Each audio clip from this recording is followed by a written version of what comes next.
Big boss Malayalam season 7 ലൈവില് കുറെ നേരമായിട്ട് ഞാൻ കണ്ടുകൊണ്ടിരിക്കുന്ന ഒരു കാഴ്ചയാണ് കേട്ടോ. ലൈവ് കണ്ടുകൊണ്ടിരിക്കുന്നവർക്കൊക്കെ തോന്നിയിട്ടുണ്ടാവും മെന്റൽ ടോർച്ചർ, മാനസിക പീഡനമാണ് ഷാനവാസ് അവിടെ നടത്തിക്കൊണ്ടിരിക്കുന്നത്.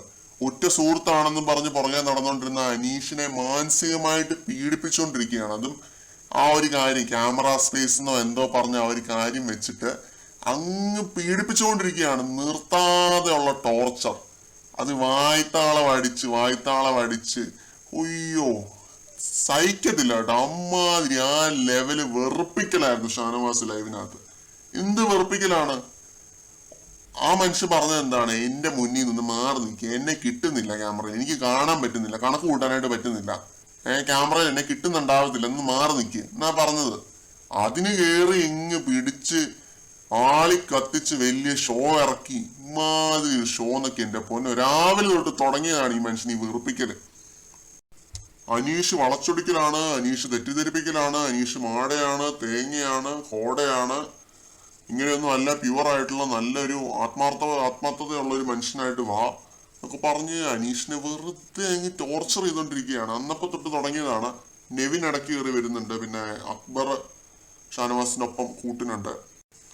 ഇതായിരുന്നു ലൈവിനകത്ത് ഇത്രയും നേരം നടന്നത്. ഇത് ഷാനവാസിന്റെ ഒരു ഷോ ആയിട്ട് മാത്രമേ ഞാൻ ഇതിനെ നോക്കി കാണുന്നുള്ളൂ.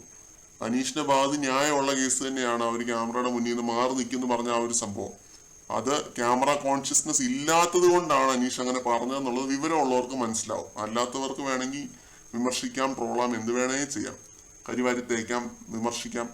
ചിലർക്കൊക്കെ പ്രശ്നം എന്ന് പറഞ്ഞു കഴിഞ്ഞാൽ അനീഷ് ഇത് ഗെയിമാണ്, അനീഷിന്റെ കളിയാണെന്നുള്ളത് സമ്മതിക്കാത്തതാണ് പ്രശ്നം. അങ്ങനെ സമ്മതിക്കണം എന്ന് എവിടെയെങ്കിലും എഴുതി വെച്ചിട്ടുണ്ടോ? ബിഗ് ബോസിന്റെ റൂൾസിൽ അങ്ങനെ എന്തെങ്കിലും പറഞ്ഞിട്ടുണ്ടോ? ഗെയിമാണ് കളിക്കുന്നത് ഓപ്പൺ ആയിട്ട് തുറന്ന് സമ്മതിച്ച് എല്ലാം എന്റെ ഗെയിമിന്റെ ഭാഗമാണ്, ഞാൻ ഇങ്ങനെ ജീവിക്കുന്നു എന്ന് പറയുന്നത് എന്റെ ഗെയിമാണെന്ന് എവിടെയെങ്കിലും അങ്ങനെ എഴുതി വെച്ചിട്ടുണ്ടോ? എല്ലാം ഗെയിം ആയിരിക്കാം. അങ്ങനെ എല്ലാവരും തുറന്ന് സമ്മതിച്ചാണ് അവിടെ നിൽക്കുന്നത്. അല്ല, ഒരിക്കലും അല്ല. ഷാനവാസ് ഒക്കെ നല്ല ഒന്നാന്തരം മാസ്റ്റർ മാനിപ്പുലേറ്റർ ആണ്. അക്ബർ ആണേലും അതെ. ഏറ്റവും അധികം അവിടെ വളച്ചൊടിച്ച് കാര്യങ്ങൾ പുറത്തേക്ക് എത്തിക്കുന്ന രണ്ടുപേരാണ് ഈ പറയുന്ന ഷാനവാസും അക്ബറും. എന്തിനേറെ ഇവര് വാദിച്ചുകൊണ്ടിരിക്കുന്ന ഈ നെവിൻ ഉണ്ടല്ലോ, നെവിന്റെ ആ ഒരു സീൻ തന്നെ എന്തുമാത്രം മാനിപ്പുലേറ്റ് ചെയ്തതാണ്. ഷാനവാസ് അതൊക്കെ നെവിന്റെ ക്യാരക്ടർ വെച്ചിട്ട് കളിച്ച കളിയായിരുന്നു, നല്ല ഒന്നാന്തരം കളിയായിരുന്നു. അന്ന് നമ്മൾ സപ്പോർട്ട് ചെയ്തിരുന്നു ഷാനവാസിനെ, അതിൽ ഖേദിക്കുന്നൊന്നുമില്ല. അതിന്റെ ആ കാര്യത്തിൽ ന്യായം ഷാനവാസിന്റെ ഭാഗത്ത് തന്നെയാണ്. പക്ഷെ എത്രയൊക്കെയാണല്ലോ അത് നെവിന്റെ ക്യാരക്ടർ വെച്ച് കളിച്ചൊരു കളിയാണ്. അത്രയും വലിയ സംഭവം വരെ നെവിൻ ക്ഷമിച്ചു. ഈ ചെറിയൊരു സാധനമാണ് നെവിന് ക്ഷമിക്കാൻ ഇത്ര മടി. അപ്പോ ഇതാണ് എനിക്ക് പറയാനുള്ളത്. ഇവരൊക്കെ ഭയങ്കര വലിയ പുണ്യാളച്ചന്മാരായിട്ട് ഇങ്ങനെ ഈ ചമഞ്ഞ് നിൽക്കുന്നുണ്ട് എന്ന് പറഞ്ഞു കഴിഞ്ഞാലും അനീഷിന്റെ തട്ട് താണു തന്നെ ഇരിക്കും എപ്പോഴും. അതാണ് എനിക്ക് പറയാനുള്ളത്. അനീഷ് അവിടെ കാഴ്ചവെച്ച ഒരു ഗെയിം ഉണ്ട്. ആ ഗെയിമിന് ഒരു ക്വാളിറ്റി ഉണ്ട് എന്ന് ഒരുപാട് പ്രേക്ഷകർക്ക് തോന്നുന്നുണ്ട്, എനിക്കും തോന്നുന്നുണ്ട്.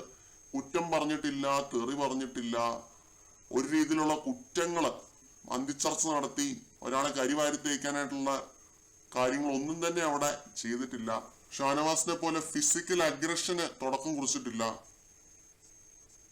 ഒന്ന് പറഞ്ഞ് രണ്ടാമത്തേന് ഇടിക്കാൻ ചെന്നിട്ടില്ല. ഒരുപാട് കാര്യങ്ങളുണ്ട് അങ്ങനെ. ഒരു ഡേർട്ടി ഗെയിമിലും അനീഷ് ഏർപ്പെട്ടിട്ടില്ല. കുൽസിതം എന്ന് പറയുന്ന ഒരു സംഭവം ഈ സീസണിൽ ഉണ്ടായിരുന്നല്ലോ. ഒരു കുൽസിതത്തിലും അനീഷിന്റെ പേര് നിങ്ങൾക്ക് കാണാനായിട്ട് പറ്റില്ല. ഇത്രയും കാര്യങ്ങള് ഇതിലും വലിയൊരു ലിസ്റ്റാണ് എനിക്ക് പറയാനുള്ളത്. പക്ഷെ വീഡിയോയുടെ ലെങ്ത് കൂടി പോകും, അതുകൊണ്ടാണ് ഞാൻ പറയാതിരിക്കുന്നത്. അത്രയേറെ ക്വാളിറ്റീസ് ഉള്ള ഒരു ഗെയിമറാണ്. ഇവിടെ ചെറിയൊരു ക്യാമറ സ്പേസ്, ക്യാമറ അറ്റൻഷൻ എന്നുള്ള ഒരു വാക്കി കയറി പിടിച്ചിട്ട് അനീഷ് കളിച്ച ഗെയിം ഒന്നും അല്ലാതെ ആക്കരുത്. അത് വളച്ചൊടിച്ച് കരിവാരി തേക്കാനായിട്ട് ശ്രമിക്കരുത് എന്നാ എനിക്ക് പറയാനുള്ളൂ. എല്ലാം വിലയിരുത്തുക, എല്ലാം കണ്ടും മനസ്സിലാക്കിയും വിലയിരുത്തുക. കൂടുതൽ അപ്ഡേറ്റ്സുമായിട്ട് വീണ്ടും